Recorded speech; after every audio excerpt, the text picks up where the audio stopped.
Welcome to the Logic and Life Coaching Podcast, episode 34. Everyone wants happiness and success, and we know how to get you there.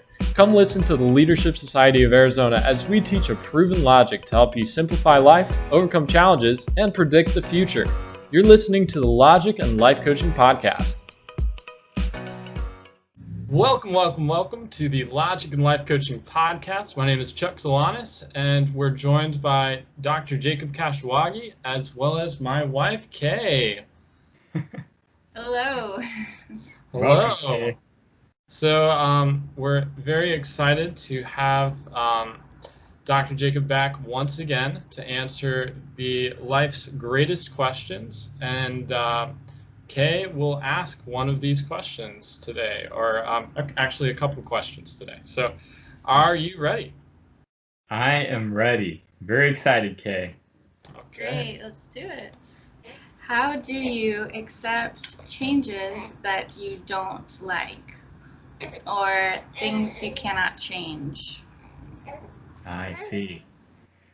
This is a very good question, Kay. And unfortunately, if you don't like a change that's occurring or that will occur, I don't really have a good solution to stopping you not liking it. If I did, I probably would be a very rich man. But the good news is I think there are things that you can do to accept the change quicker and to minimize the pain that you might go through, which is what I think you're really trying to get at with this question. And so the first thing is to try to understand, well, why is it that we don't accept the changes that are going on in our lives? And so that's the first question I have for you is, what does cause you to resist changes or whatnot once you know they're happening or they're going to happen? I suppose what makes it difficult for me to accept a change is when, it wasn't something that I wanted, it wasn't something that I planned for, and, didn't exactly align with my goals. Yes. So my next question would be, if you know a change is going to happen and it's inevitable or it's already happened, what do you hope to occur, or what do you hope to get out of it by resisting it or stressing about it, or like trying to not go with it?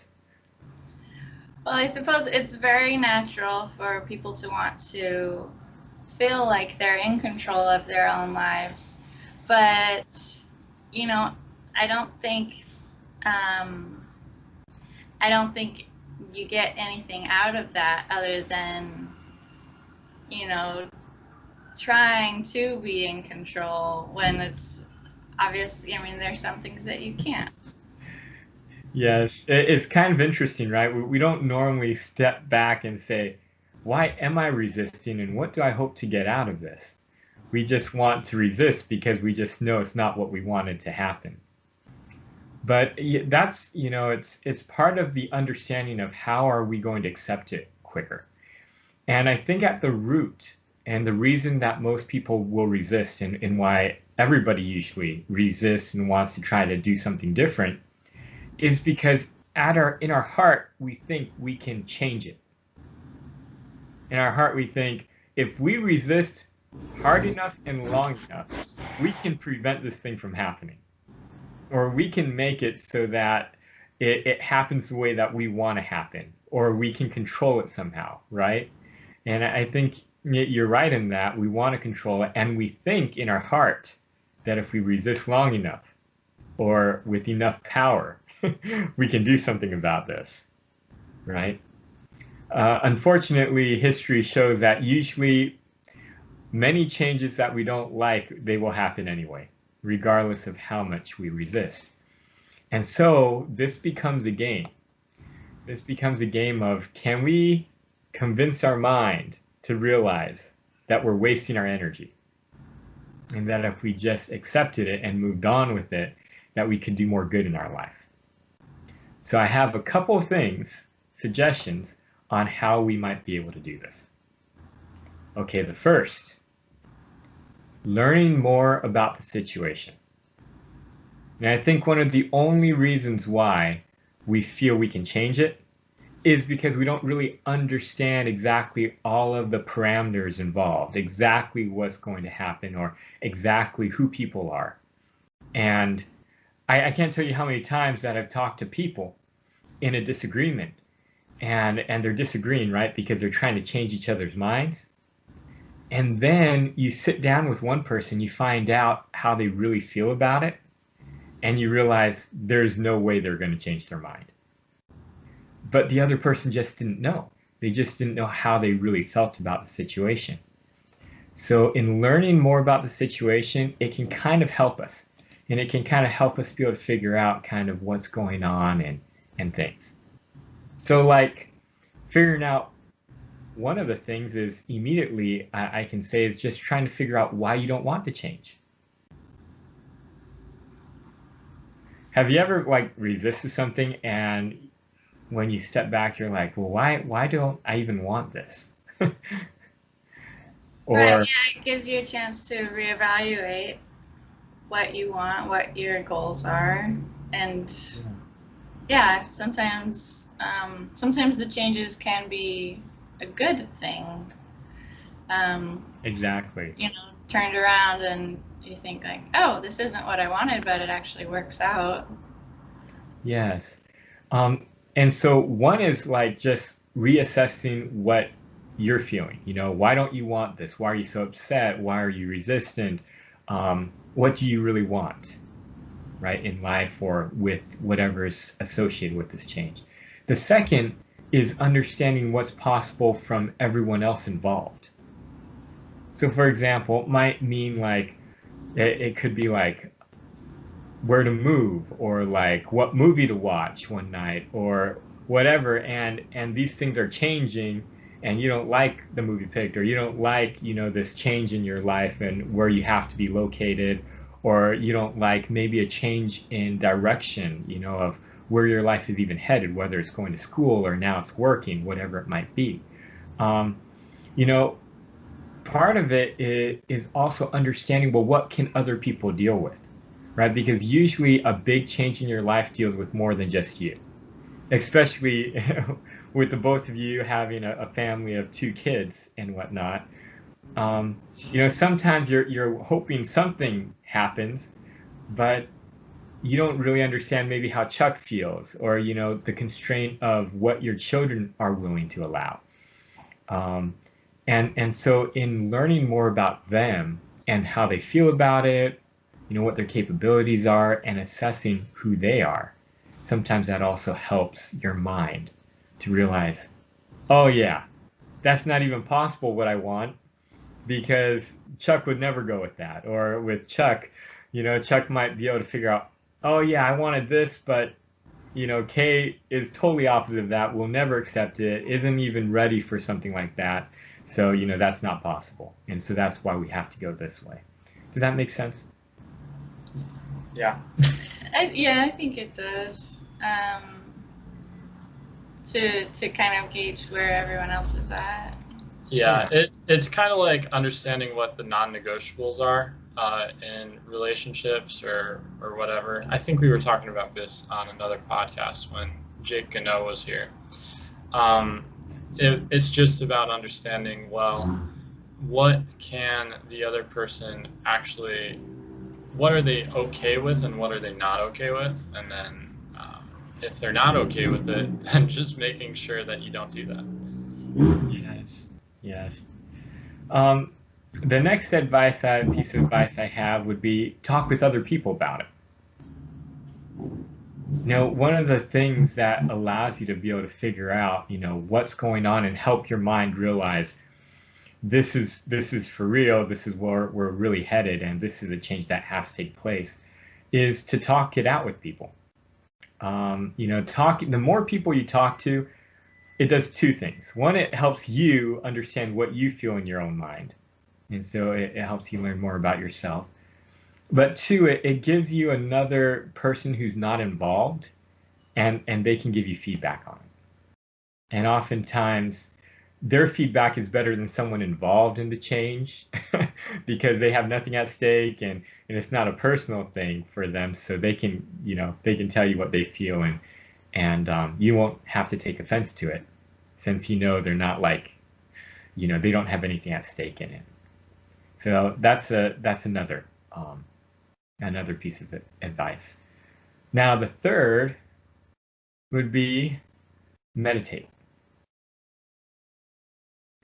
For some reason, and Bruce Lee really loved this. He always talked about you have to go with the flow of nature. And in reality, it's in every body, in every moving part in this universe. It's in their natural tendency to flow and to move with nature and to move along their natural courses. So when we resist our changes in our lives, it's not a really natural thing. It's something that we're actually having to put energy up to try to fight, right? And so oftentimes when we meditate, when we clear our mind, when we silence all the noise, when we just feel life, oftentimes it will naturally move us and naturally get our mind to wanting to go with the flow of nature. And I found that also works for a lot of people in helping them move with it. And the last thing I have, the fourth, is a mentor. Find a mentor. Find someone you can talk to that and respect their opinion, and talk with them always about it. Because they'll give you little bits of wisdom that you'll pick up, that you'll say, oh, okay. And as you keep talking with them, it will help you to be able to cope with it, to be able to figure it out and understand why. Okay. Yeah, I see what you're saying, that reaching out for help, for someone else's perspective is always a good idea, and rather than resisting, accept the change and it will flow a lot easier. Is that correct, what I'm getting from you? Yes, that's exactly it. And it's also even a little more than that. There are no real big changes in life. Right? In reality, it's just reality, and it's just this whole world rotating and moving on its regular course. But we look at it as this big change because it's something we weren't expecting. And so how do you get yourself to go with the flow? It's understanding what reality is. And so all of these little ideas I gave you is just more of learning what's actually happening, what's going on. And the more you learn what's going on, the more you're willing to flow with it rather than try to resist it. And you never know. Maybe as you learn more, the change you were worrying about and you felt was really bad, maybe that's not the way it's even going. Maybe as you learn what's going on, it's like you were stressing over something you thought was happening that really wasn't even happening. That's a good point. Sometimes that does happen. I can't tell you how many times that's happened in my life. There's one thing, I don't like to be late. And so whenever I encounter with people who really like to be late, that's not a change I like. It's not a habit I like to get into. But there's been times in my life where I've been with people my father sometimes was really late a lot. And it really would make me stressed out. And I'd try and fight against that as much as I could. So finally I started to track every time that we were late, what happened. And if it really detrimented us for being late to business meetings and whatnot. And come to find out, every time I tracked it, nothing bad happened. So I started realizing, why am I stressing over this? And I started just accepting it, and now it's like, hey, if we're late, we're late. Well,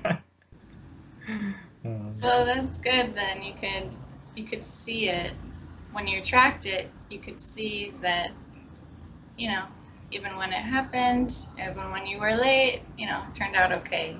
Yes. Yeah. So yes.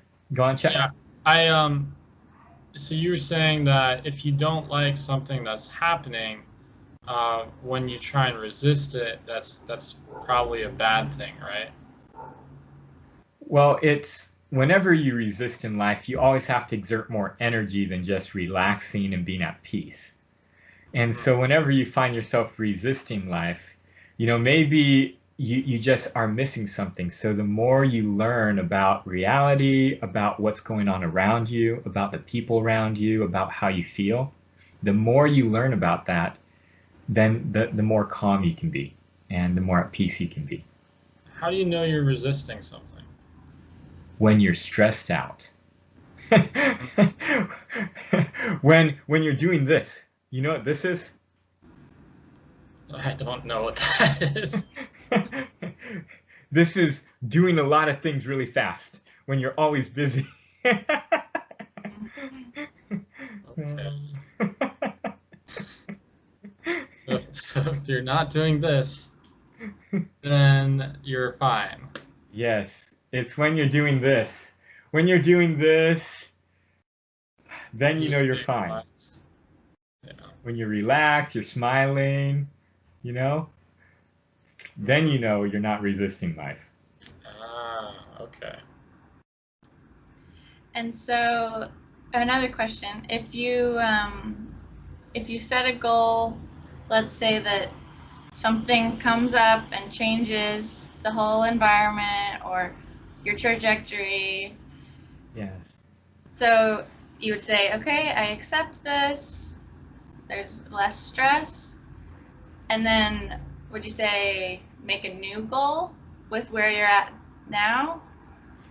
Uh, yes, I would think the natural progression will be you realign your goal or you change your goal. And it's not something you can just tell your mind to do. Right? If you don't like something and you don't like something interrupted what you were doing, you're not going to like it. You just can't tell your mind, "Hey, like it." Right?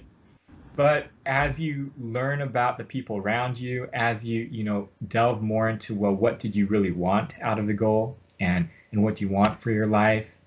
What does it look like is going to happen?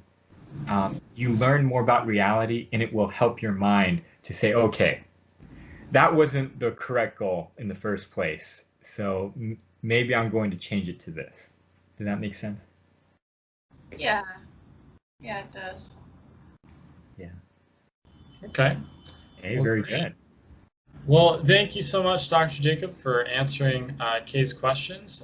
We appreciate your time, and thank you so much.